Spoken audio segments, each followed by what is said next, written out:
kung engineer ka, ang challenge mo ngayon is paano mo identify yung geopathic stress. Kasi kung engineer ka, structural na pinag-aaralan mo. Yung electronic aspect naman, sa iba namang field yun ng engineering. So yan, disadvantage sa'yo. Maganda yung mechanical niya, pero or civil niya, pero yung related sa electronics aspect niya, especially yung mga electromagnetics, hindi na yung part ng sabi mo. So, yung disadvantage sa'yo. Hindi pa naman masyado part yung electronics engineer or maybe electrical siguro sa pag-construct ng building. So, yun. So, ngayon, kung wala kang idea, or kung may idea ka, manabasa ka, kailangan i-research mo ng maayos baka kasi mali. Kasi yung iba, akala nila, i-move mo lang yung mga gamit sa loob ng bahay, hindi yun. May sa field ng anthropology, meron tayong tinatawag na proxemics. May certain spaces na parang kinoconsider natin na private space. So, as sa Asians, medyo maliit-liit yun kasi may close contact yung tendency. Pag iba naman, non-Asian, iba yun. Kaya nga, pag yung Asian at saka non-Asian, parang hindi sila komportable kasi yung space for communication, for privacy, for yung mga friendly spaces, magkaiba. So ngayon pag yung sa bahay mo, hindi lang yung mag-move ka ng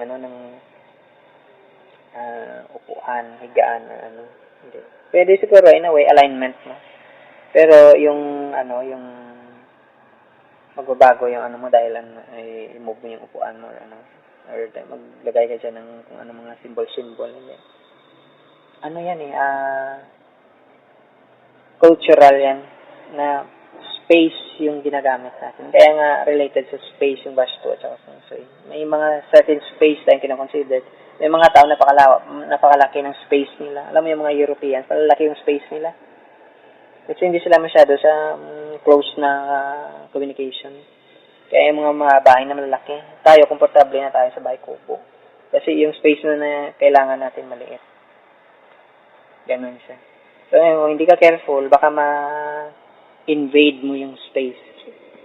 So, kung yung isang tao, inalaw ka niya na pumasok sa space niya, ibig sabihin, ganun ka approximate yung space. Ganun kayo ka-connected. Kaya nga, yung mga close spaces is para sa mga lovers, sa mga yung mga best friend or mga close spaces yun. Kasi extension yan ng hindi lang psychological kundi cultural na practice natin na ito yung acceptable na space. Pag inalaw ka ng isang tao sa close space niya, ibig sabihin na yung level of communication nyo very very intimate or very minsan yun parang may mga tawag ito excuse me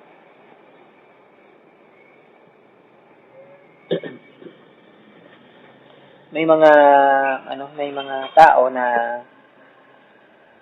yung isa malaki yung space niya, yung isa maliit. So ngayon magsasama sila. So ngayon magkakaroon ng clash, ng conflict. Dahil ganun. May mga tao na parang ganito yan. Sabi nila yung mga northerners mahilig sa short space. Yung mga southerners daw mahilig sa mahahaba yung space, malalawak. Kaya kahit nasa field ng martial arts, sa field ng design, pag northerner ka, medyo efficiency yung focus mo. Pag southerner ka, medyo comfortable yung space na kailangan mo. So, ganun din yan. May mga taong north yung orientation nila, leaning. May mga taong south yung leaning nila, east at saka west. So, kung hindi ka careful, baka mag-overlap yung spaces niyo. Pero kung compatible ngayon, yung space niyo pareho yun. Kaya, sa sinabi ko last time, connected yung